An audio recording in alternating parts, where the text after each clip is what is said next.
Moi, à la base, je crois que je voulais pas, forcément entreprendre, hein. Comme je t'ai dit, je voulais d'abord être libre. Maintenant, si je devrais citer des déclics, parce que c'est vrai que je pose souvent cette question aux gens, mais je me la pose rarement. C'est ces 3 piliers-là, qui font mon équilibre et mon organisation pro-perso. Posez-vous la question, c'est quoi la réussite pour vous? Tu vois, je pourrais pas travailler autant et faire autant de choses si j'aimais pas ce que je faisais. Après, je me suis rendu compte que j'étais pas bon à l'école, en tout cas pas suffisamment bon, et qu'architecte, il fallait être bon à l'école. En fait, ma force, c'est mon réseau. Enfin, toutes les grandes avancées dans ma vie, c'est lié à des rencontres. Parce que si tu n'as pas des piliers sur lesquels tu peux t'appuyer, Ouais. bah, en fait, c'est le chaos complet. Parce qu'il y a toujours des urgences. L'entrepreneuriat. Je connais aucun autre véhicule, quelle que soit la forme d'entrepreneuriat que tu fais, qui peut t'offrir cette liberté. Bonjour à tous, je suis ravie de vous retrouver aujourd'hui pour un nouvel épisode, un nouvel entrepreneur inspirant qui va vous parler de son parcours inspirant de manière très introspective. Mais vous avez l'habitude si vous êtes abonné à mon podcast. Et si vous le reconnaissez, c'est Alec Henry d'entrepreneur.com et bien d'autres choses. Mais on va en parler pendant de longues minutes. Bonsoir Salut Alec. Déborah, tu vas bien? Bah bien et toi? Très content d'être ici, content qu'on puisse enfin faire ce podcast. Ça fait maintenant plusieurs mois qu'on échange. Exactement. On a réussi à se caler, donc très content. Eh ben, je suis ravie. Je t'ai connue par différents meet-up, on va dire, projets, mais je ne veux pas en dire trop parce que le but, c'est que je t'amène petit à petit à tous ces projets. Mais avant de rentrer dans l'entrepreneuriat, j'aime toujours avoir ce fil conducteur sur l'histoire de l'entrepreneur. Mhm. Puisqu'on a tous été enfants, on a tous rêvé, en gros, d'être joueur de foot, d'être président de la République, voilà, de faire plein de choses. Bah justement, le petit Alec de 94, de 2000. 95. 95, Je suis né en 95. 95 Ouais, en ouais. plus. Je t'ai légèrement vieilli. Il rêvait de quoi justement? C'est une bonne question. Le plus loin que je puisse me souvenir, c'est... moi, je voulais être architecte. À un moment donné, je voulais être astronaute, mais bon, ça a duré quelques jours. Je jouais beaucoup aux Sims à l'époque, avec mon ordinateur Windows, je sais plus quoi. Je me souviens encore de où j'étais dans ma chambre d'enfant et je jouais pendant des heures et des heures aux Sims. Et en fait, le seul truc qui comptait pour moi, c'était faire le code argent illimité pour construire des maisons de dingue. Et je voulais juste construire des trucs et exprimer ma créativité. Puis après, je m'étais dit que j'allais être architecte plus tard. C'était un peu ça. Après, je me suis rendu compte que j'étais pas bon à l'école, en tout cas pas suffisamment Mm. bon, et qu'architecte, il fallait être bon à l'école. Astronaute, j'en parle même pas. Oui. Donc, j'ai pas fini architecte. En tout cas, architecte peut-être de système ou de business, mais pas de maison. Comment tu grandis? Comment se passe ton enfance, ton adolescence? Moi, déjà, mon père et ma mère se sont séparés lorsque j'avais 2 ans. Mon père est parti de la maison. Selon ses mots, il voulait pas gâcher sa vie professionnelle pour un gosse. Je pense pas que c'était dans une démarche de nuire ou malveillante. C'était plus un contexte et un cadre qui fait que ça n'allait plus avec ma maman notamment, etc. Malgré tout, il n'a pas forcément été très présent durant mon enfance. On se voyait peut-être toutes les 2 semaines. C'était une garde alternée. C'était assez compliqué. La famille du côté de mon père a beaucoup mené la vie dure aussi à ma mère qui m'élevait seule, qui était indépendante à son compte. Entrepreneur, je ne sais pas parce qu'elle était à son compte, elle avait son propre commerce qu'elle a encore aujourd'hui, 40 ans plus tard, donc vraiment plus indépendante où elle n'a pas eu de salarié, pas eu de volonté de créer une entreprise, mais plus d'avoir son indépendance par son travail et son talent. Donc elle s'est toute sa vie battue toute seule pour élever un enfant et lui donner ce qu'elle pouvait lui offrir. Moi j'étais quelqu'un de timide, d'introverti, je ne me sentais pas forcément à ma place, ni à l'école ni ailleurs. Je me suis rapidement. J'étais un peu une victime, même auprès des enfants. J'étais un peu toujours le plus jeune. Tu vois, quand j'allais à l'école, on cassait mes lunettes, on volait ma récré, on me traînait dans la boue aux agrès sportifs. Quand je collais les panini dans les journaux Panini pour collectionner les équipes de foot, on décollait mes panini que les autres n'avaient pas pour me les voler. On volait mes cartes Pokémon. Enfin voilà, ça c'était un peu mon enfance où les gens cassaient un truc et c'était toujours ma faute. Et c'est ok, tu vois, mais j'avais pas forcément d'amis, de potes. J'aime pas trop être en mode Calimero, hein, ça m'a forgé un caractère et puis heureusement que c'était comme ça, je suis très heureux, je suis très heureux comme ça. Et puis après, j'ai découvert les jeux vidéo. J'ai joué aux jeux vidéo pendant toute mon adolescence.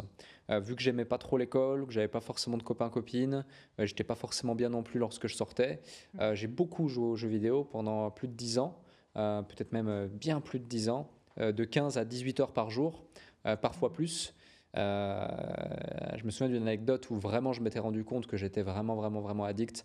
Euh, Tu sais, à l'école, tu as cette sonnerie qui sonne quand c'est la pause, Ouais. notamment la pause de midi que j'attendais impatiemment. Et puis retentit la cloche.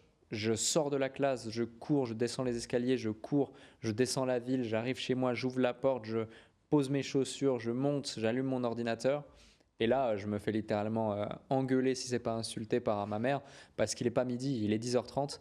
Et en fait, j'étais tellement focus sur je veux que ce soit midi pour la pause, que du coup, après, j'éteins tout, je recours jusqu'en haut de la ville, je suis en sueur, je mets 10 minutes, et puis bah, tous mes camarades se moquent de moi parce que j'ai cru que c'était terminé. Et là, je me rends compte que, ouais, effectivement, ça n'a pas empêché que j'ai continué à jouer 10-15 heures par jour aux jeux vidéo. Par contre, ouais, je me sentais pas forcément à ma place à l'école ou autre. Les profs me l'ont bien fait comprendre aussi par plein de remarques dans mes agendas, le fait que j'allais rater ma vie, que j'étais un bon à rien, que je me sapais tout seul. Et ils avaient vraiment raison. Ils avaient vraiment raison parce qu'effectivement, dans le cadre de leur propre système et de leur propre vision du monde, etc., et si on se base uniquement sur le système scolaire tel qu'il est préconçu, ils avaient raison. Heureusement que j'ai eu d'autres choses par la suite et de la bonne volonté, de l'envie, de la motivation, du talent, du bon timing, etc. Parce que j'aurais pu ne pas bien tourner ou pas m'en sortir dans la vie. Donc, je ne dis pas du tout que c'est une bonne chose de faire comme moi. Je dis juste que j'ai eu beaucoup de chance et puis qu'ils avaient raison. C'est un peu comme quand tu as des membres de ta famille que tu veux entreprendre et qui te disent mais arrête, C'est une très mauvaise idée ce que tu c'est une mauvaise idée, trouve un job, fais un truc normal. C'est pas qu'ils n'ont pas envie de vous motiver, c'est juste que dans leur paradigme, c'est dangereux, c'est pas le chemin traditionnel. Et puis, si ils tiennent à vous, ils ont envie, ils vont vous dire ça, quoi. Donc voilà comment c'était dans mon adolescence. Puis après, plus tard, euh, tu vois, moi, par exemple, j'habitais dans la campagne. Je suis né dans une ville qui s'appelle Avenches. Il y avait plus de vaches que d'habitants quand je suis né. Après, ça s'est industriel. Enfin, il y a eu des industries, donc ça s'est popularisé un petit peu. Donc c'était les fêtes de jeunesse, c'était les trucs comme ça.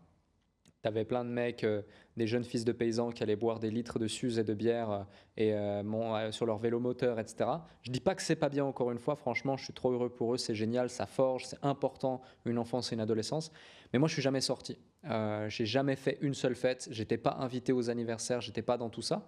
Donc ça m'a, parce que je jouais aux jeux vidéo aussi, parce que j'étais un peu le mec au fond de la classe timide, donc ça m'a forgé, si tu veux, ce caractère. Et du coup, ouais, pendant longtemps, bah, j'avais pas forcément ni d'amis, ni de copines, ni rien, et j'étais assez seul. Et j'ai grandi comme ça au fil des ans, jusqu'à devenir adulte. L'anecdote sur les profs, je l'aime beaucoup parce que j'avais fait un post récemment où un de mes conseillers, conseillères m'avait dit: «Non, mais si tu continues comme ça, bah, en fait, tu pourras jamais avoir un super boulot, tu gagneras pas beaucoup ta vie et tu finiras caissière». Tu sais, c'est le cliché des conseillères d'orientation. Et ça me fait rebondir, justement, tu as parlé de ton enfance, un petit peu des anecdotes un peu plus âgées. Tu, tu as une émission qui s'appelle Le Déclic. Mhm. Justement, ça a été quoi tes différents déclics de ton enfance, de ton adolescence jusqu'à aujourd'hui? Des vraies prises de conscience, tu vois, qui sont intéressantes, tu pourrais définir. C'est une bonne question. Alors, si je devrais en identifier plusieurs, euh, Est-ce que tu penses que c'est finalement ton enfance qui a été douloureuse, difficile par rapport, tu parlais à tes parents, ton père, l'école comme ça, le fait que tu sois un peu en marge de la société, ou finalement c'est d'autres choses? Parce qu'il y a d'autres jeunes qui nous écoutent et ouais. qui vont se dire, bah finalement tout le monde dit que je suis un raté et que je vais être un raté parce que j'habite là, et qu'est-ce Mhm. qui, qu'est-ce qui va faire prendre conscience? Ouais, je pense pas que c'est mon enfance. Je pense pas que c'est mon enfance. Euh, Peut-être ça aide, ça forge un caractère, etc. Mais tu vois, par exemple, j'ai pas eu de déclic pendant le service militaire. En revanche, j'utilise plein d'outils. Il y a plein d'outils que j'ai eu grâce à l'armée, qui ont fait la personne que je suis et qui m'ont permis et qui me permettent d'avoir une certaine discipline, rigueur pour avancer, avoir mes objectifs et mes résultats. Maintenant, si je devrais citer des déclics, comme ça, spontanément, sans réfléchir, parce que c'est vrai que je pose souvent cette question aux gens, mais je me la pose rarement. Premier qui me vient, c'est, je me souviens même plus de son prénom. Donc moi, vu que j'avais pas fait de grandes études ou autres, j'ai fait plein de stages d'orientation, j'ai fait tous les métiers manuels du monde. J'avais aucun diplôme spécifique, j'ai juste mon brevet des collèges, l'équivalent français brevet des collèges, mais j'étais en Suisse. Donc j'arrive dans une usine de carton. Donc il fait humide, il y a de la poussière partout, etc. Et mon job, c'était dans du carton qu'on appelle carton ondulé, hein, voilà. Pas rentrer dans les éléments techniques, mais en gros, il y a des cartons qui passent dans des machines, il y a de la peinture, il y a des trucs, il y a des machins, flexographie et j'en passe. Et je rencontre un mec d'une 60aine d'années, vraiment une crème, vraiment un gars super gentil. Il tousse, il tousse, il tousse, il tousse, il tousse, il en peut plus. Et puis, je sais pas, ça doit faire un an et demi que je suis dans cette usine, je sais plus. Et il part à la retraite. Il part à la retraite, s'il finit, il est content, il fête et tout. Il a bossé toute sa vie à la dure et autres. Et genre, je me rends pas compte de la notion du temps et j'ai pas envie de dire de bêtises pour respecter aussi cette personne et paix à son âme parce qu'en fait, il est décédé quelques semaines ou quelques mois après être parti à la retraite. Et personne avait prédit ça, tu vois. Et là, je me dis quand même, ok, le gars est gentil, le gars a des bonnes valeurs, le gars est bien. Il est loin d'être con parce que j'ai eu des discussions avec lui, c'était censé, tu vois. Il a bossé toute sa vie comme un malade. Finalement, il termine sa vie, il n'a même pas une situation de dingue. Bonne situation, correcte, mais pas une situation de dingue. Il termine, il n'a pas voyagé, il n'a rien vu, il n'a rien fait, et il part. Est-ce que ça vaut vraiment le coup en fait? Donc, remise en question du système dans lequel j'évolue. Ensuite, autre déclic, je suis dans mon bleu de travail, toujours dans cette usine. Et cette usine, vraiment, elle m'a offert beaucoup, beaucoup de déclics, hein, je pense. Je me faisais toujours appeler à l'ordre par mon chef d'équipe, parce que j'étais trop sur mon téléphone. Trop sur mon téléphone et autres. Aujourd'hui encore, d'ailleurs, je suis trop sur mon téléphone. Je me fais rappeler à l'ordre, mais par d'autres personnes. Et du coup, c'est pire que mon chef d'équipe. C'est ma copine, par exemple, ou des membres de l'équipe. Et du coup, par rapport à ça, tu vois, je me dis, bon, je dois laisser mon téléphone dans le casier. C'est midi, j'attends, la pause retentit. Bam, je badge. Midi 1, je badge. Je vais dans mon casier, je prends mon téléphone, j'enlève le mode avion.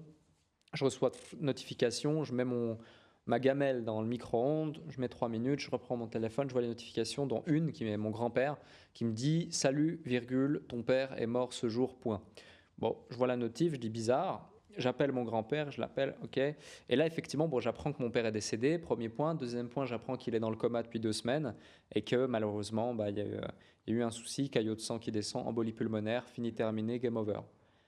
On t'a pas informé parce que tu étais trop occupé avec ton job, avec tes choses, avec tes études et tout. Alors qu'à ce moment-là, je fais rien de ma vie, à part un peu jouer aux jeux vidéo, je m'étais mis un peu au sport, je suis à l'usine, j'aime pas forcément mon job et je me dis pas que je vais vivre ça toute ma vie. Là, deuxième remise en question, putain, je bosse pour quelqu'un d'autre.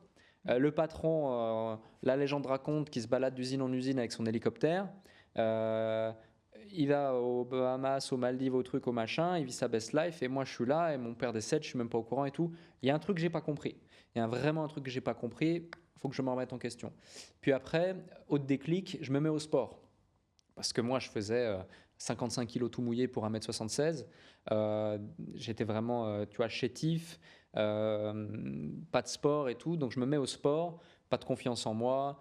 Quelqu'un va justement me partager la méthode Lafay nutrition où je vais manger des 4 quarts, je vais me faire des gros gâteaux. Moi qui suis gourmand, ça me va bien avec plein de beurre.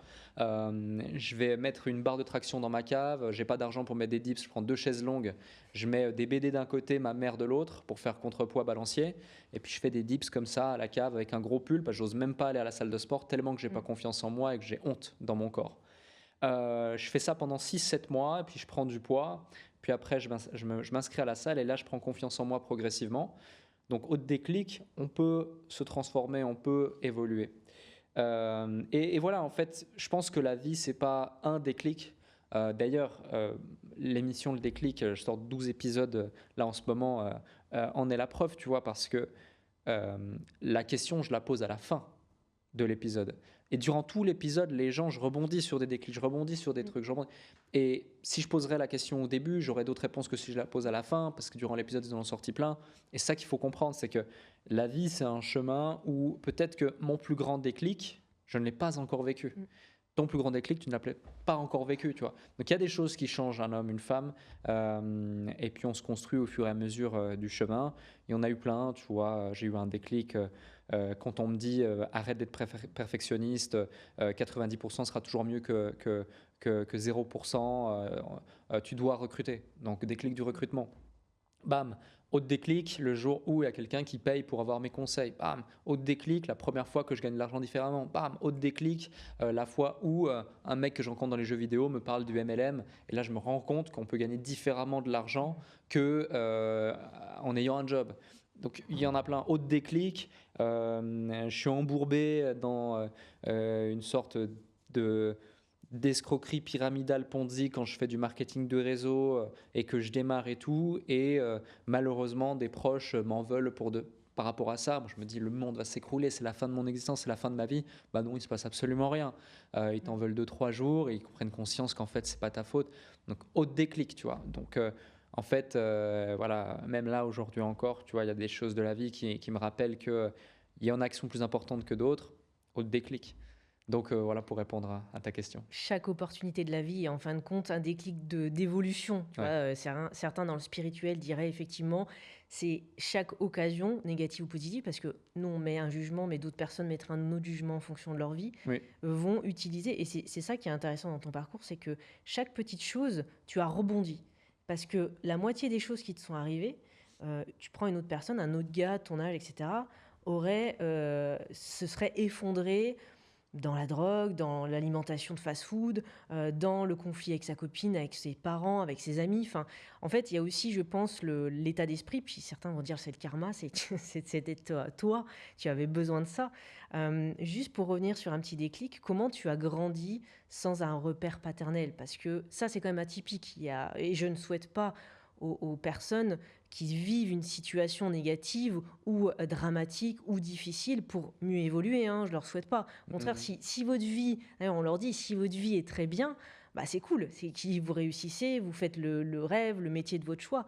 Mais toi, dans ton cas, comment ça s'est passé? Honnêtement, je me sens pas forcément légitime à répondre à cette question dans le sens où j'ai pas d'éléments différenciants. Je peux pas comparer. Tu vois, ma mère était seule, mon père je le voyais peu, d'abord toutes les 2 semaines, puis après tous les mois, puis après tous les 6 mois, puis après un coup je l'avais pas vu pendant presque 2 ans, et puis quand il est parti, ça faisait peut-être 1 an que je l'avais pas vu. La fois où je l'avais vu, ça s'était mal passé, il était pas bien, il avait fait une sorte de crise d'épilepsie au volant en entrée d'autoroute avec mes grands-parents derrière. Enfin, c'était particulier, tu vois. Donc ma mère n'a pas refait sa vie, elle a fait de son mieux. Il y avait des hauts, il y avait des bas avec ma mère, c'était pas non plus simple. Même si je lui en veux pas du tout, ça m'a forgé ça aussi. Mais je peux pas comparer.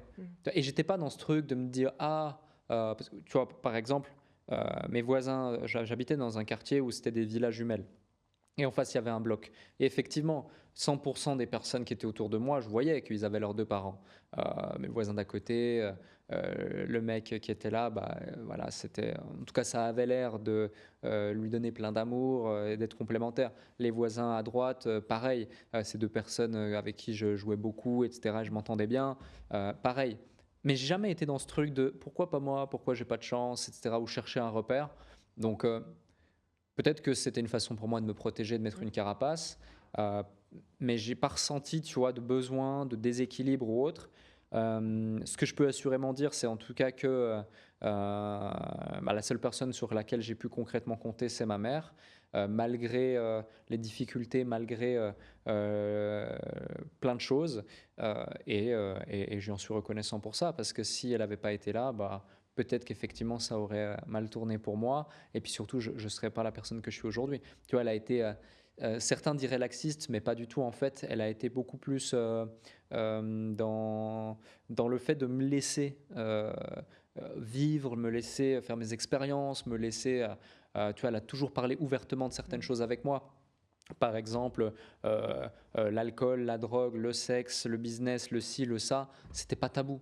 Hem, Très jeune, j'étais confronté à ce genre de choses et ce genre de discussions, Mmh. et je savais ce que c'était. Et là où, des jeunes, voulaient, tenter plein d'expériences parce que c'était interdit et autres, pour moi, c'était insignifiant parce qu'en fait, j'étais déjà éduqué à ça. Non pas que je l'avais vécu, que je l'avais testé, je l'avais ci, je l'avais ça, j'en ressentais même pas le besoin. Mmh. Tu vois, j'ai jamais ressenti le besoin de devoir, par exemple, fumer des clopes ou fumer des joints. Pourtant, c'est quelque chose auquel j'ai été, confronté durant, toute mon enfance, pour ne citer que ça.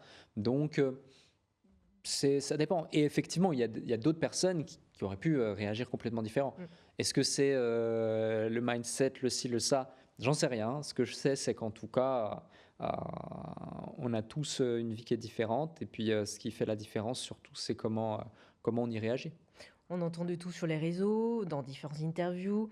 Est-ce qu'il faut avoir les parents ou un confort matériel et de l'argent pour pouvoir réussir? Tu sais, c'est toutes ces, un peu ces injonctions ou ces fausses idées parce que, en fin de compte, tu es là, le témoignage, il y en aura plein qui pourraient témoigner. D'autres personnes te diront, bah non, il faut galérer pour pouvoir avoir justement ce déclic, cette Mmh. motivation.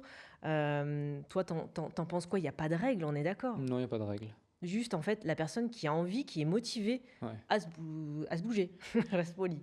Ouais, c'est ça. Après, ça dépend comment tu vois la chose. Quand j'étais plus jeune, on va dire, ma mère était pas riche, mais j'ai jamais manqué de rien. Mmh. Vraiment, j'ai jamais manqué de rien du tout.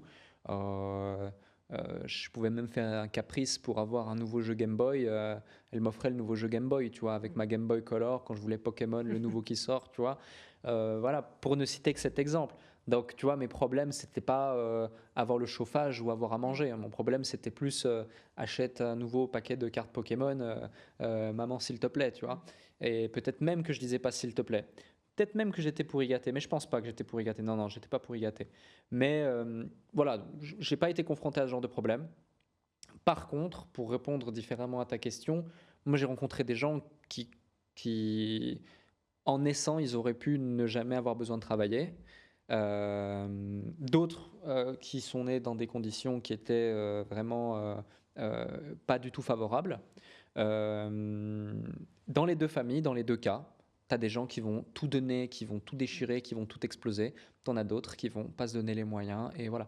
Donc en fait, c'est vraiment, c'est pas propre, uniquement à l'environnement, c'est un ensemble de variables dans l'équation qui va faire que tu vas te donner les moyens. Ça peut être de la motivation ou autre. Moi, mon aspiration première, par exemple, ça n'a jamais été d'être riche. Ça a toujours été d'être libre.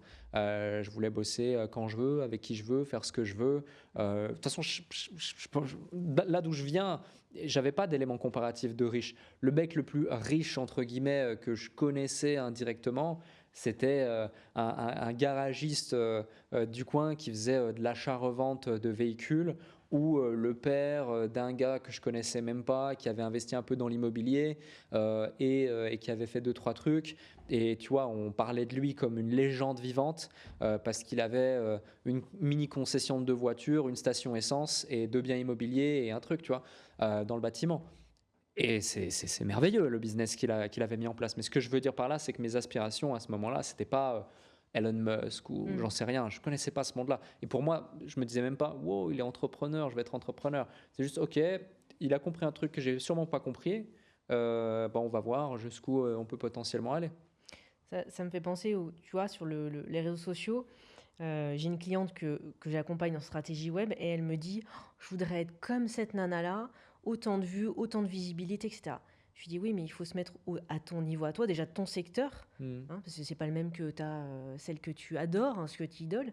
Et il faut bien remettre dans le bon contexte, parce que tu vois, tu disais que tu n'avais pas l'image. En fait, si t'es pas dans ce milieu-là ou t'as pas cette référence-là, peut-être que la vie de l'autre personne, déjà, on ne sait pas l'envers du décor à chaque fois, hein. C'est comme le million LinkedIn, c'est pas vraiment la réalité. Donc c'est bien de réaxer en disant, bah, chacun va adapter son rêve, sa liberté, tu vois, se mettre à son compte, parce qu'on va en parler, ouvrir sa boîte. Il y en a qui vont dire, bah, moi, pour moi, réussir, c'est 100 000 euros. Il y en a pour eux, c'est 10 000, c'est avoir 100 salariés, c'est être justement à l'autre bout de la planète. Enfin, on a tous un peu cette vision-là et ce rêve-là différent. Mmh. Complètement. Ça change. Ton déclic entrepreneurial, c'était quand? Quelle date? Un moment? Est-ce que tu peux nous raconter? Donc quand est-ce que je me suis dit qu'il fallait que j'entreprenne, c'est ça? Ouais. Alors, moi à la base, je crois que je voulais pas, forcément entreprendre, hein. Comme je t'ai dit, je voulais d'abord être libre. Donc j'ai cherché, un véhicule Mmh. pour être libre.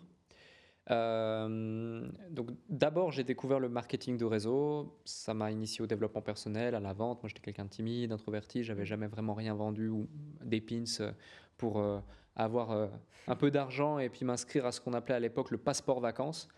C'était des sortes d'activités pendant les vacances scolaires d'été. Et du coup, ce qui se passe, c'est que je vais me dire, OK, j'avais un pote qui se mettait un peu au trading, à la bourse. J'avais déjà découvert les cryptos, Bitcoin, les options binaires. J'avais fait un peu de martingale au casino.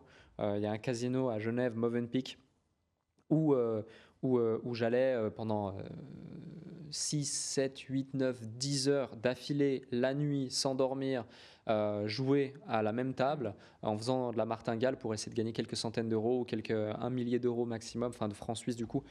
Sur la nuit, j'ai fait ça pendant un petit temps, puis je m'étais dit, ok, ben, jouer avec l'argent c'est cool, mais il y a peut-être mieux.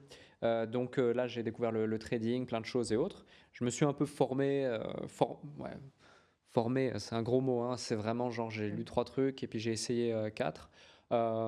J'ai gagné un peu d'argent, mais au même moment, mon meilleur ami de l'époque, avec qui j'avais justement créé un lien, c'était la première fois que j'avais un vrai ami d'ailleurs.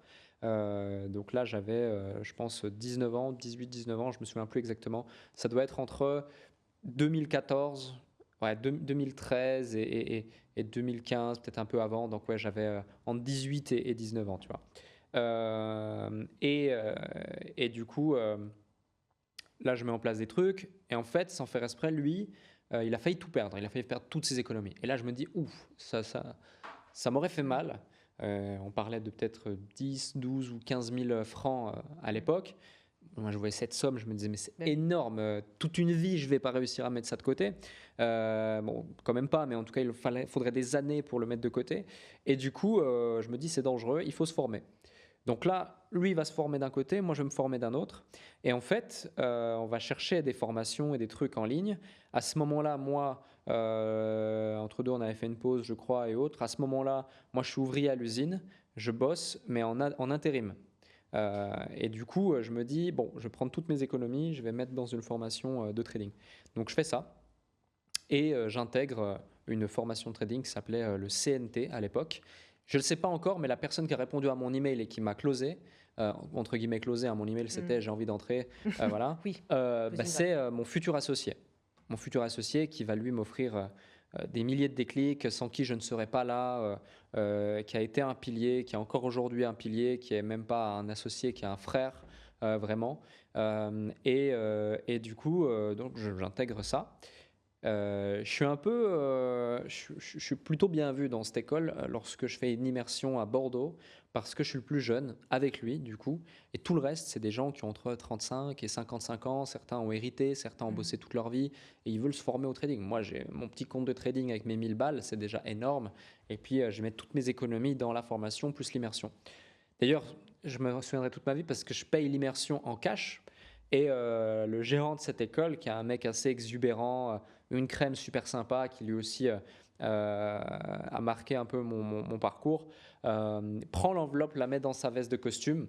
Et c'était un gars, tu vois, fêtard, bon vivant et tout, vraiment l'archétype du trader et autres. Et le soir même, il nous dit, je vous emmène tous, il nous prend dans sa voiture, il y avait un autre qui a pris sa voiture, on va sur un parking, on s'arrête, casino, il prend son enveloppe et billet par billet, il gaspille tout dans une machine à sous. Et je me dis, wow, j'ai Ouais. bossé pendant 6 mois tous les jours dans cette usine pour billet par billet Mmh. les économiser.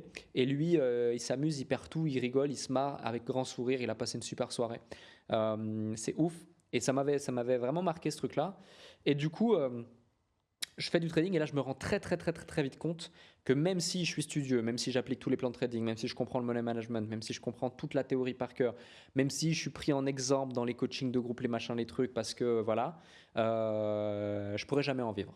Je pourrais jamais en vivre parce que même si tu vas faire entre 5 et 10% de performance annuelle sans prendre trop de risques, et si tu veux aller faire beaucoup plus, bah, tu vas devoir utiliser des leviers ou prendre du risque et puis ça va pas être durable parce que tu es face à, même si tu fais 20% de performance, si je suis en Suisse, bah, il faut que j'arrive à gagner au moins 100K par an minimum, si on enlève les impôts, etc., la plus-value. Donc si je veux faire 10% de 100K, il me faut 1 million. 1 million, mais 1 million pour moi à ce moment-là, Extraordinaire. on peut même pas parler de cette somme. Tu vois, je regarde ma maison, je me dis, attends, ça c'est 1 million, c'est plus, c'est moins, cette maison c'est 1 million, celle-là c'est quoi? Et du coup, jamais je me dis. Donc j'abandonne. Je me dis, bah, je veux pas faire ça. Par contre, du coup, je me dis, attends, j'avais vu un concept un jour B2B, B2C, entrepreneur, machin. Bah, je vais créer une boîte. Donc c'est là, en fait, le déclic. C'est que je me suis dit, bon, la liberté, je ne pourrais pas l'acquérir via ce véhicule. Quel est le véhicule le plus simple, le plus rapide, le plus facile, entre guillemets, parce que j'étais plein de, tu vois, plein de bonne volonté et puis pas du tout conscient des choses, qui peut, inévitablement, si je me donne les moyens, m'offrir cette liberté, l'entrepreneuriat. Je connais aucun autre véhicule, quelle que soit la forme d'entrepreneuriat que tu fais, qui peut t'offrir cette liberté. Du coup, et encore aujourd'hui d'ailleurs, sauf éventuellement gagner au loto ou hériter. Mais bon, c'est pas donné à tout le monde. Par contre, l'entrepreneuriat, n'importe qui, s'il s'en donne les moyens, peut le répliquer avec un bon système. Du coup, je me lance là-dedans. Je ne sais pas trop comment, je ne sais même pas qu'est-ce que je vais vendre, ni quel va être mon premier client. Et puis voilà, l'aventure démarre ici. C'était il y a combien d'années ça? C'était officiellement en juillet 2017 où j'ai posé ma démission, je ne sais même pas ce que je vais faire, je brûle tous mes bateaux et on démarre. Officieusement, la décision, elle est mi-2016. Donc il se passe 1 an où je vais cumuler 3 jobs pour pouvoir récolter des fonds pour lancer ma SARL, donc une société à responsabilité limitée en Suisse. Ça coûte ne serait-ce que 20 000 francs de compte de consignation, plus les démarches administratives, tu rajoutes 5 000, plus des frais à côté, voilà. Argent que j'avais pas. Donc à deux, on réunit toute cette somme avec Amine, la personne dont j'ai parlé tout à l'heure, et puis voilà. Et sinon, après l'entrepreneuriat, vraiment, où je commence à vendre des trucs, je commence à m'y intéresser de manière directe et indirecte, c'est 2013 environ. Ouais. Ouais, 2013. Donc, il y a une dizaine d'années.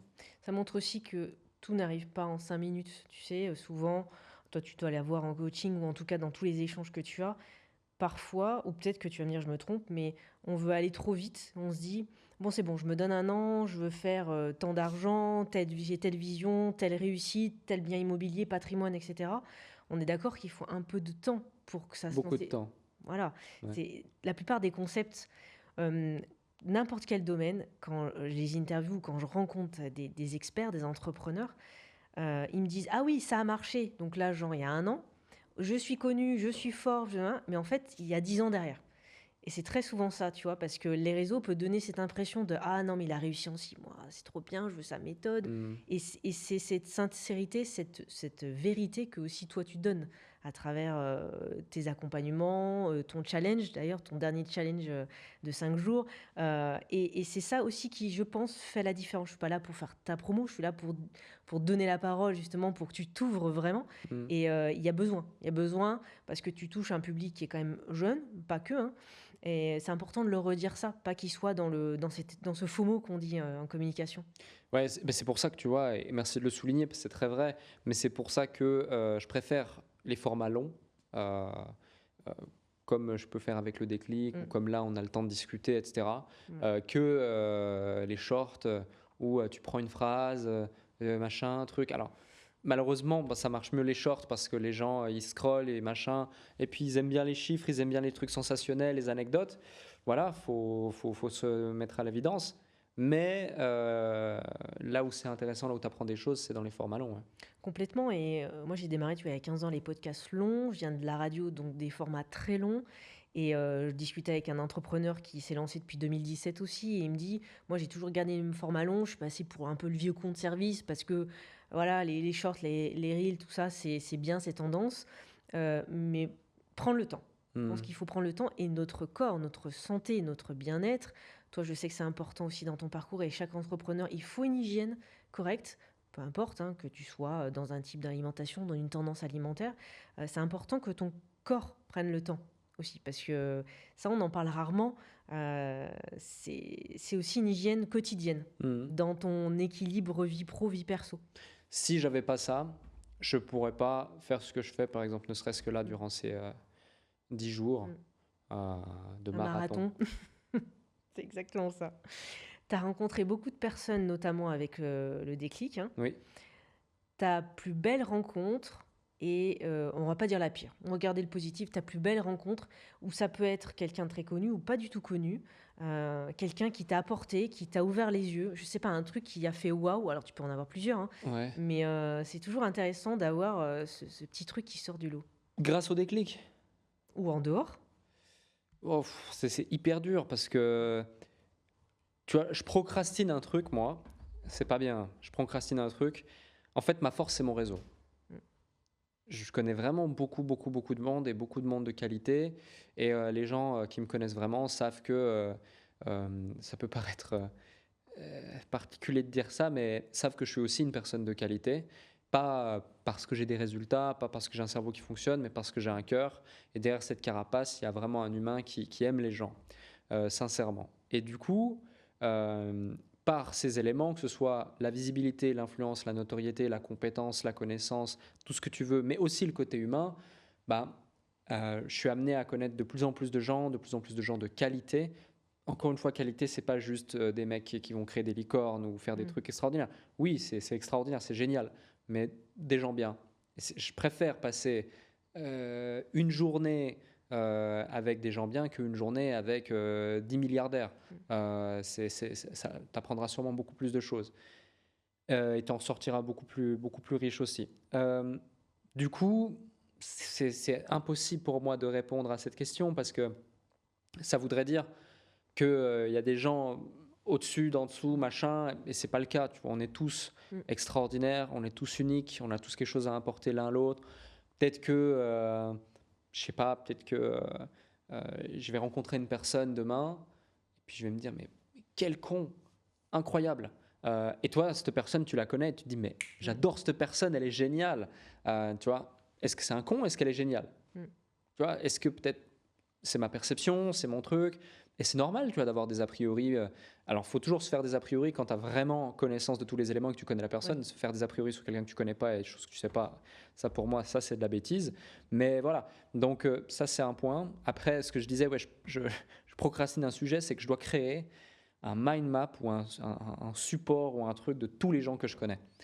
Et comme ça, je pourrais, tu vois, les cartographier, les catégoriser. Et peut-être qu'un jour, je saurais répondre à ces questions parce qu'on me la pose à chaque fois, que ce soit sur le déclic, Mm. sur plein de trucs. Et alors, je ne vais pas leur mettre des scores ou des trucs, mais Non, ne mais serait-ce que, tu vois, créer des liens et puis un pouvoir avoir. mot-clé qui te ressort, tu sais, un mot qui te parle. Ouais, Il y a quelque chose qui ressort forcément d'un échange. ouais. Ça peut être intéressant. Du Hmm. coup, on te donne quel délai pour le réaliser? Ce mind map. Voilà, en ce moment, c'est chaud hein, avec le challenge, avec plein de Ouais. trucs. On a du boulot hein, et d'autres choses aussi. Mais ouais, non, en tout cas, je vais le mettre dans mes OKR pour 2024. Tes rôles modèles dans le passé, est-ce que tu en avais? Ou finalement, tu mettais tout le monde à la même enseigne parce que tu n'avais pas du tout conscience que lui, c'était le big boss, que lui, il était ouvrier, etc. Enfin, Non, j'avais attends. pas de rôle modèle. Et du coup, tu n'en as pas maintenant. Non, non, non, non, non. Non. Non, tu vois, les jeux vidéo m'ont beaucoup apporté. Mm. Je jouais à un jeu, pour ceux qui... Océane va rigoler, Pour les qui est geeks. ici. MMORPG.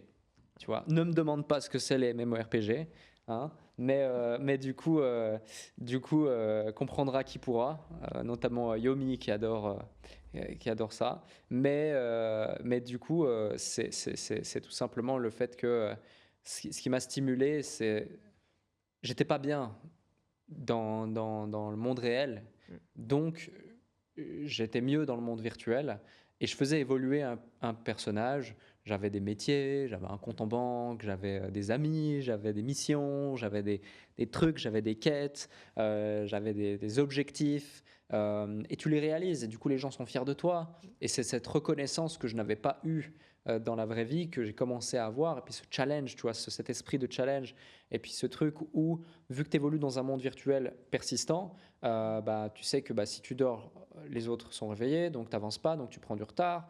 Mais du coup, après, tu peux faire du commerce, donc tu vas chercher des ressources, des machins, des trucs. Tu veux être le plus riche, tu veux être le plus fort, tu veux être le premier, tu veux être le ci, tu veux être le ça. Puis après, tu te mets en communauté, puis ah, putain, on doit tous grandir ensemble, blabla. Donc c'est ce truc. Et finalement, une entreprise, c'est la même chose. Une entreprise, c'est exactement la même chose. Entreprendre, c'est exactement la même chose. Sauf que tu n'évolues pas un personnage, mais tu évolues un projet.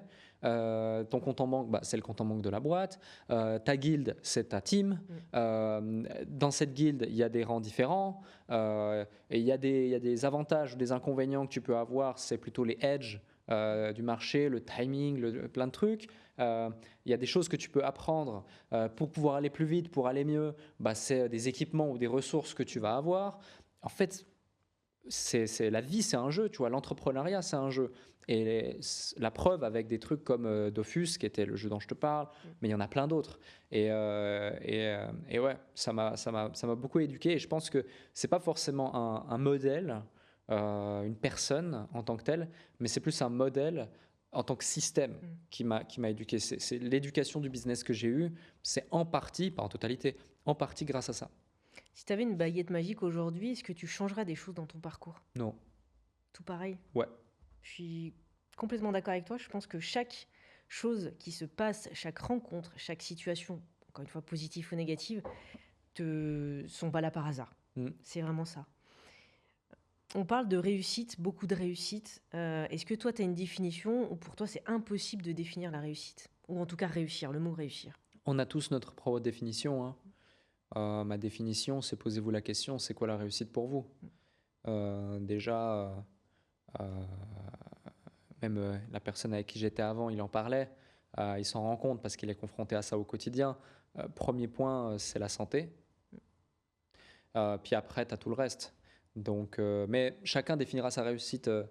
Tu vois, pour certains, c'est avoir tant sur un compte en banque, d'autres, c'est la liberté, d'autres, c'est avoir un bon job, d'autres, c'est D'avoir des enfants et avoir d'avoir une des bonne enfants, situation. exactement. Donc ça dépend.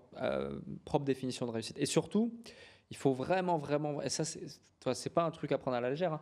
Il faut vraiment avoir sa propre définition de la réussite. Parce que beaucoup trop de gens sont malheureux parce qu'en fait, ils ont pas, ils sont pas en train de courir après leur propre quête, mais celle des autres, consciemment ou inconsciemment. Euh, Exemple concret, combien il y a d'hommes et de femmes qui vont péter un plomb à l'âge de entre 24 et 40 ans parce qu'en fait, la pression de leur entourage, de leurs parents, de leur ci, de leur ça, leur a fait faire des études et trouver un job et des machins et trucs, alors qu'en fait, ils ne voulaient pas du tout ça. Et eux, ils avaient une aspiration complètement autre. Je te donne cet exemple, mais il y en a pléthore des exemples comme ça, où tu as des gens qui se mettent une pression. Combien il y a d'hommes et de femmes qui finalement divorcent quelques années plus tard parce qu'ils sont mariés, parce qu'il y avait cette pression. Combien d'hommes et de femmes se mettent la pression parce qu'il faut faire un gosse avant, je sais pas, 30 ans, parce que c'est la société qui t'a dit ça. Bah non, en fait, faites votre vie, soyez heureux, mettez-vous pas la pression, ne vous comparez pas aux autres. Ça vaut pour l'entrepreneuriat, ça vaut pour la vie également. C'est complètement ça. Et bon, il y a plein d'idées qui me sont venues. Pour juste revenir sur la réussite, il y en a certains qui disent oui, mais il a réussi parce qu'il a eu les bons contacts, il a rencontré les plus grands créateurs de contenu. C'est pas ton cas, hein, mais je te dis ce que moi je peux entendre dans les échanges. Ou alors forcément, ça a été tellement tort, il était connu, il a mis de l'argent, etc. Est-ce que tu penses que ces rencontres, tu parlais d'Yumi, mais plein d'autres qui sont connus, est-ce qu'ils t'ont aidé dans ton parcours? Est-ce que c'est toi qui as commencé à aller vers la réussite pour ta réussite et finalement, dans l'effervescence, tu as rencontré ces personnes-là. En fin de compte, tu as les bonnes rencontres au bon moment qui a fait que ça t'a ouvert le passage. C'est une bonne question. Alors, bon, pour Yomi, on va dire, déjà, avant tout, on est potes, on est tous les deux compatriotes suisses, on s'est rencontrés ensemble, on démarrait au même moment ensemble, tu vois, donc c'est top. Et c'est juste extraordinaire, la personne qu'il est, j'ai beaucoup d'admiration et de respect pour l'humain qu'il est, la personne qu'il est, et deux, ses résultats. Et ça, c'est sûr. Maintenant, à la base, tu vois, pour moi, je pense que toutes les rencontres, enfin, toutes les grandes avancées dans ma vie, c'est lié à des rencontres. C'est sûr. Si j'avais pas rencontré, par exemple, mon pote avec qui j'allais un peu à la salle et qui m'avait mis au trading, j'aurais jamais rencontré, par exemple, Amine. Si j'avais pas rencontré Amine, j'aurais pas créé ma boîte ou pas celle-ci. Si j'avais pas rencontré, enfin, j'avais pas créé cette boîte et que donc dans cette boîte, après, je m'étais dit ah tiens, c'est bien d'avoir une agence, mais il y a possiblement ça parce que j'avais fait du MLM, donc j'avais rencontré quelqu'un d'autre que je vais voir tout à l'heure d'ailleurs qui s'appelle Florent. Eh bien, je ne serais pas allé à un meetworking, enfin un networking, mais je dis meetworking parce qu'on fait maintenant des meetworking, mais un networking à Genève pour le voir parce qu'il habitait à Lyon, on s'est retrouvé à Genève, nickel, et j'aurais pas rencontré Léo et plein d'autres. Si j'avais pas rencontré Léo, d'abord Farid, son ancien bras droit, eh bien, j'aurais pas découvert l'infoproduit. Si j'avais pas découvert l'infoproduit en rencontrant Léo, je me serais pas créé un partenariat avec Léo. Léo qui est un ami depuis toutes ces années encore et qui m'a mis à YouTube et à cet écosystème-là, parce que d'abord il m'a mis sur sa chaîne, puis ensuite il m'a dit bon, ma chaîne t'aime bien, mais crée la tienne, je vais te pusher, je vais te donner la première impulsion sur Instagram et sur YouTube pour avancer. Alec Henry n'existerait pas sans Léo. Si j'avais pas créé Alec Henry, j'aurais pas rencontré plein d'autres personnes derrière, j'aurais pas découvert le business model de l'agence tel que je l'ai découvert, j'aurais pas eu des questions qui viennent parce que des gens veulent avancer pour créer le consultant. Si j'avais pas fait ça, je serais pas allé un jour à la Grande Motte pour les 3 ans d'un logiciel que j'utilisais. On m'aurait pas proposé d'écrire un livre parce qu'on m'a proposé d'écrire un livre. Si j'avais pas écrit un livre, on m'aurait pas invité à une conférence. Si j'étais pas allé à cette conférence, on m'aurait pas dit mais tu devrais faire ci et ça. Si j'avais pas fait ci et ça, j'aurais pas rencontré d'autres personnes. Enfin voilà. Si j'avais pas fait YouTube, j'aurais pas rencontré Jason, notre bras droit, avec qui on a vécu pendant des années, qui nous a énormément aidé, et on n'aurait pas eu cette discussion en décembre 2019 qui fait que on a tout donné pour racheter entrepreneurs.com. Tu vois, si j'avais pas lancé entrepreneurs.com tel qu'on l'a lancé, fait plein de choses, donc tout est lié à une rencontre. Vraiment, petite ou grande, que ce soit des entrepreneurs, un collaborateur, un partenaire, un client, peu importe, tout est lié à une rencontre, de A à Z. Ça pourrait être le premier conseil aux entrepreneurs qui débutent. Ouais, complètement. Se connecter, aller à la rencontre d'autres. La plupart du temps, on n'a pas confiance en soi, on n'a pas les clés quand on sort des formations. Alors maintenant, il y a des bonnes formations, mais je parle de jadis, il y a quelques années. On n'avait pas les codes de l'entrepreneuriat en France. Après, France, Suisse, voilà, aux États-Unis, c'est encore autre chose. Du coup, si tu avais des bons tips, des bons conseils, quelques-uns, pour ceux qui veulent se lancer, parce que tu les connais, tu les fréquentes, tu leur dirais quoi? Déjà, tu en donnes un bon à rencontrer des gens. Je parlais des meetworking. Demain soir, c'est demain soir, on a un meetworking. Cool. Beaucoup pensent qu'il y a un intérêt économique derrière. Potentiellement, oui, peut-être que des gens vont nous rencontrer, créer du lien, vouloir travailler avec nous, tant mieux. En tout cas, ce que je sais assurément, c'est que là, on est le 15, demain c'est le 16, il y a un meetworking. Au moment où on se parle, le meetworking nous coûte plus ou moins 22 000 euros. Ça sort de la caisse. J'attends pas de conversion ou de vente derrière. Et si on ne fait pas 1 euro avec le meetworking, je suis très heureux d'avoir dépensé 22 000 euros. Je pourrais décomposer les prix un par un pour démontrer que ça nous coûte ce prix-là, entre l'organisation de l'événement, la salle, l'événement, le traiteur, la logistique, héberger les équipes, déplacer les équipes vidéo, les équipes photo, ça va vite. Même si les gens payent une somme dérisoire entre 29 et 49 euros pour venir. Pourquoi je fais ça ? Pourquoi je fais même le 5-day challenge? On a 14 000 inscrits pendant 5 jours. Je suis comme un malade pendant 6 soirs d'affilée, 4 heures d'affilée. Je fais venir des intervenants de fou gratuitement, 0 euros. Justement parce que ça a changé ma vie à moi aussi, tu vois. C'est un petit event networking qui a changé ma vie. C'est la connaissance et la compétence qui a changé ma vie.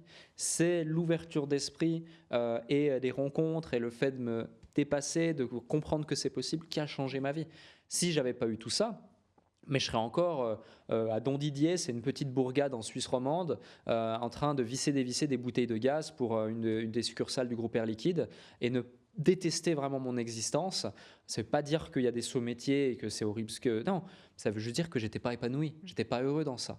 Et s'il n'y avait pas eu toutes ces choses, ben voilà. Donc c'est pour ça que je fais ça. Donc rencontrer des gens. Ouais. 2, aller chercher de l'information et de la compétence, elle est accessible gratuitement. 3, bougez-vous le cul, sortez-vous les doigts et vraiment donnez-vous les moyens. Et 4, ayez de l'audace, osez. Il peut rien vous arriver. La pire des choses qui peut nous arriver, de toute façon, c'est la mort. Mais il faut y aller pour décéder parce que tu lances une boîte ou tu essayes un truc ou tu vas faire je sais pas, une conférence, un webinaire et tout. Donc, il n'y a pas grand-chose à perdre. En tout cas, le risk-reward, je le trouve qui est plutôt positif. Donc, ouais, je pense que déjà, tu appliques ça. Il faut savoir que juste en appliquant ces trucs de base, tu es au-dessus de 99% des gens. Hein. La raison pour laquelle, même ceux qui se lancent, peut-être que certains n'y arrivent pas, la totalité n'y arrive pas forcément. Et puis, tu es au-dessus déjà de tous ceux qui n'osent pas se lancer.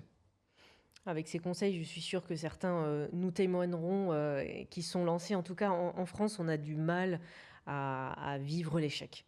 Ça, c'est se dire en gros, mais non, tu n'as pas le droit de le faire, etc.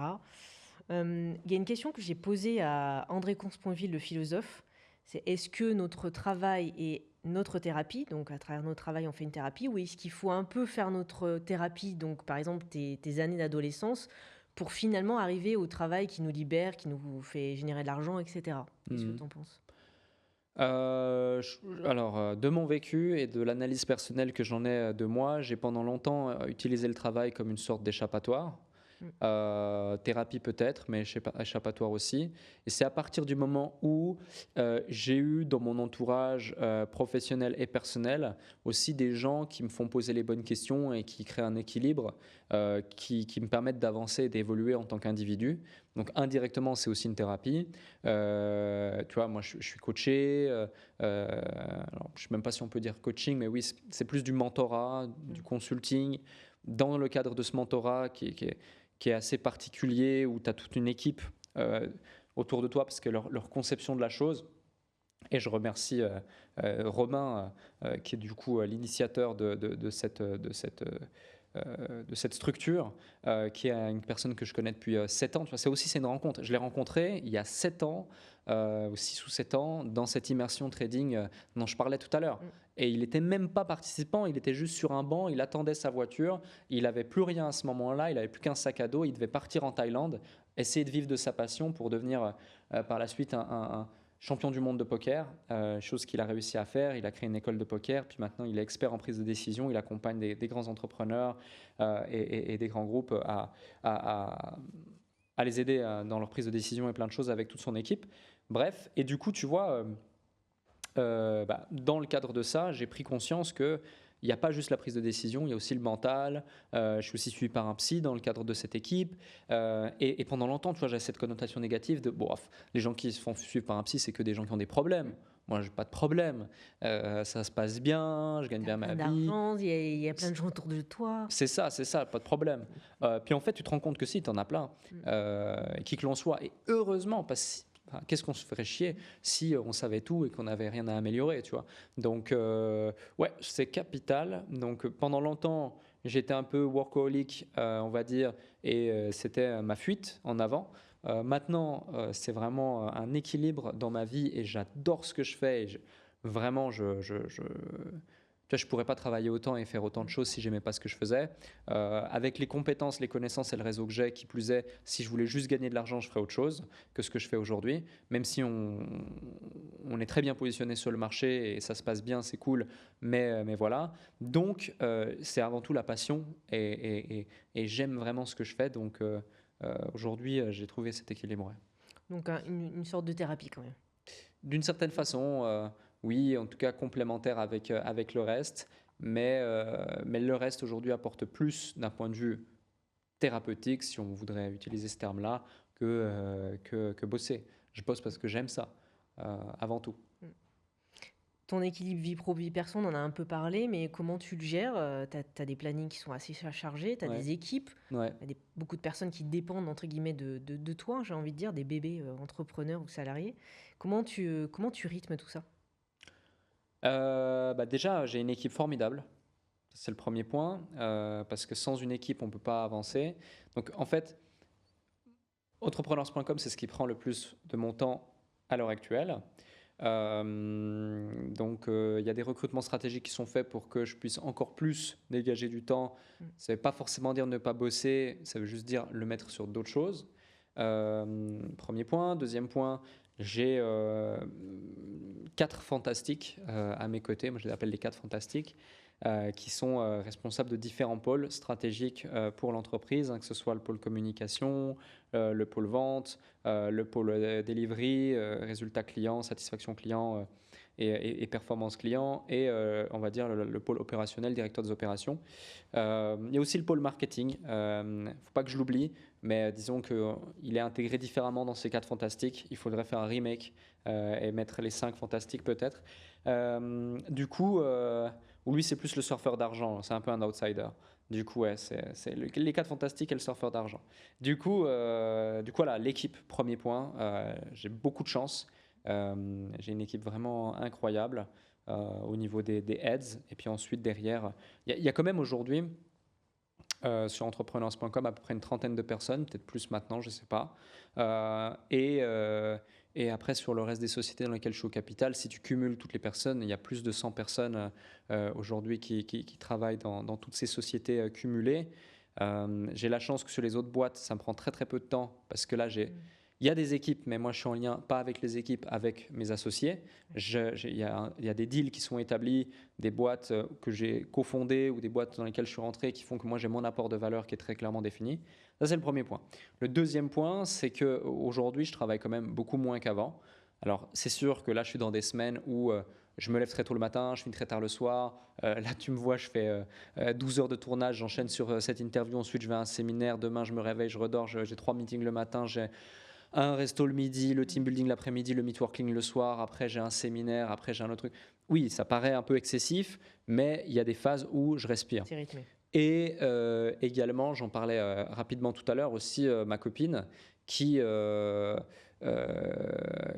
bien m'apporte cet équilibre et me fait prendre conscience que c'est important dans le sens où, tu vois, pendant longtemps, je pensais que, enfin, elle m'a beaucoup fait évoluer et améliorer sur pas mal de choses où, tu vois, pendant longtemps, j'étais en mode, le repos, ça sert à rien, euh, j'ai pas le temps.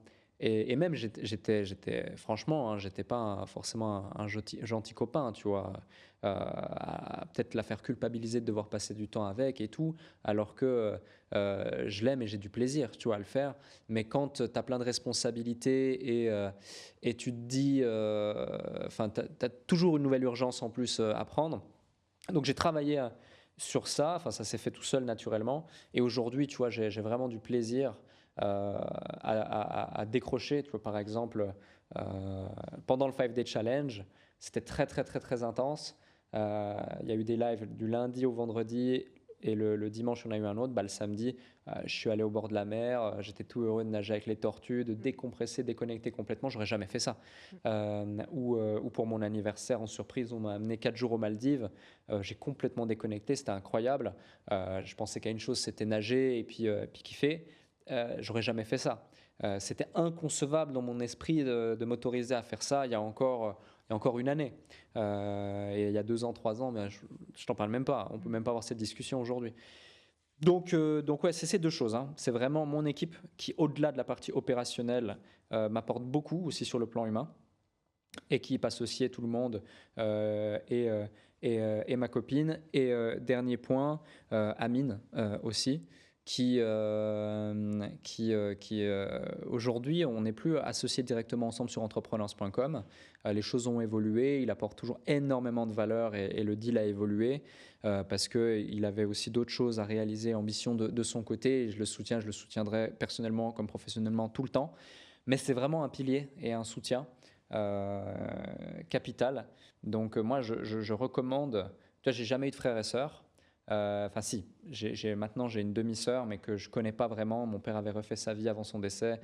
Il est parti de ma maison quand j'avais 2 ans. Il est décédé quand elle avait 2 ans. On n'est pas forcément en contact. Peut-être que plus tard, on le sera.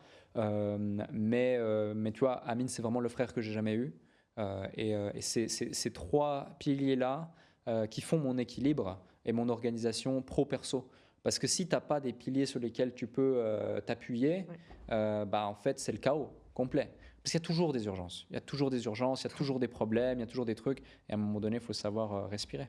C'est bien que tu le dises parce que beaucoup de personnes pensent que derrière une réussite, encore une fois avec un grand R ou entre guillemets, il n'y a qu'une tête d'affiche, un homme ou une femme, peu Ah importe. non, non, non. Mais derrière, il y a beaucoup de monde et c'est Beaucoup. très souvent ça. C'est Beaucoup. comme Mais pour oui. l'image de il faut peu de temps pour réussir. Mais oui. Alors que pas du tout. Et des fois, tu vois, on pense même peut-être que j'en fais trop quand je dis l'équipe. Mais non, pas du tout. Je pense sincèrement, et je suis très reconnaissant. Et je pense que c'est le minimum de respect que je leur dois aussi, de les remercier. On pourrait dire oui, mais c'est transactionnel, ils sont là pour ça. Ben non, je pense pas. Et je suis le premier à être très très très exigeant aussi avec eux, parce que je suis exigeant avec moi. Donc je suis le premier à dire quand ça va pas. Tu vois, s'il y a un truc qui va pas, je le dis. Donc ça veut aussi dire que quand il y a un truc qui va, faut le dire. Et avant de te laisser, si aujourd'hui tu avais en face de toi justement ma place, hein, le petit Alec, de 2 ans, de 5 ans, de 10 ans, si tu choisis l'âge que tu veux, Ouais. tu aurais envie de lui dire quoi justement? Rien, crois en toi. Change rien, crois en toi. En fait, ouais, comme je t'ai dit, je crois que ouais, tu m'avais posé la question si je voulais changer quelque chose. Est-ce que tu changerais quelque chose? Bah, rien, hein, vraiment. Même les phases où c'était difficile, où il y a des gens qui n'étaient pas forcément super gentils et autres, je leur en veux pas, hein. Pas du tout. Ça fait partie du process. Tu vois, c'est OK. Certains avec qui j'étais à l'école ou autres qui n'étaient pas cool m'écrivent sur Insta: Ah, trop bien, bravo, t'as 2 conseils ou quoi. Moi, je leur donne, je suis content. J'ai même eu des gens, alors enfin lui en l'occurrence, c'était très gentil, je pense à 2 3 personnes qui ont rejoint en tant que client entrepreneurs.com par la suite pour créer leur boîte ou développer leur boîte, qui me connaissaient, ou j'étais à l'école avec leurs grands frères, leurs petits frères, leurs petites sœurs, leurs grandes sœurs, peu importe, ou dans la même école et tout. Mais qu'est-ce que je suis heureux qui nous rejoignent. Et ça, c'est le meilleur signal, d'ailleurs, à toutes celles et ceux qui nous écoutent. J'imagine que c'est majoritairement des entrepreneurs. Le meilleur signal pour savoir que votre produit, vous êtes sur la bonne voie et il est bon, c'est pas des taux de conversion, c'est pas des machins, c'est quand des gens de votre entourage, proches, moins proches, votre famille, des gens avec qui vous avez partagé un moment de vie important, votre enfance ou autre, achètent votre produit et que vous avez ce sentiment de gratitude parce que vous savez qu'ils sont entre de bonnes mains et que vous allez pouvoir contribuer directement, ou dans mon cas indirectement, parce qu'aujourd'hui on a les équipes, à leur réussite. Et je pense que c'est le meilleur signal pour savoir ton produit il est bon ou pas, au-delà de conversion, offre irrésistible, machin, truc. Moi, enfin, tu vois, toutes les personnes que j'aime et qui veulent entreprendre, mais j'ai envie de les prendre tu vois, par les bras, par les mains, par le cou et leur dire viens, on t'accompagne. Ça fonctionne. Par contre, c'est pas magique, c'est pas simple, c'est pas rapide, c'est pas facile, c'est pas miracle, c'est pas tout ça. Tu vas en chier, ça va prendre du temps, il y aura des obstacles, il y a des moments où tu vas vouloir abandonner, mais regarde la fin du tunnel. Franchement, ça en vaut pas le coup. Donne-toi les moyens. Et c'est ça peut-être que j'aurais envie de partager à tout le monde. Et je dis pas chez entrepreneurs.com spécifiquement, il y a tellement de possibilités, il y a tellement de gens sur le marché qui font tellement bien leur travail aussi, clairement. Mais je dis juste qu'à partir du moment où tu prends une décision et que tu te donnes les moyens, eh bien, fais-le correctement. J'allais te donner la parole pour finir, mais tu as très bien conclu justement ce podcast. On a découvert un peu plus l'envers du décor. On aurait pu faire 2 heures, 3 heures ensemble. Et en tout cas, j'espère que les personnes qui nous écoutent, qui te découvrent, hein, parce que tu es connu, mais pas forcément connu de partout, auront décelé ton parcours, les avantages, les réussites, les échecs, peu importe, ce qui fait sens. Et je dis toujours, s'il y a une personne à travers le podcast que tu fais, la vidéo, peu importe l'émission, une personne qui prend conscience et qui switch de mindset ou qui se dit c'est bon, je change ma vie, je pense que c'est réussi, au-delà des vues. J'espère aussi. Merci Alec pour ce temps. Avec plaisir, merci à toi.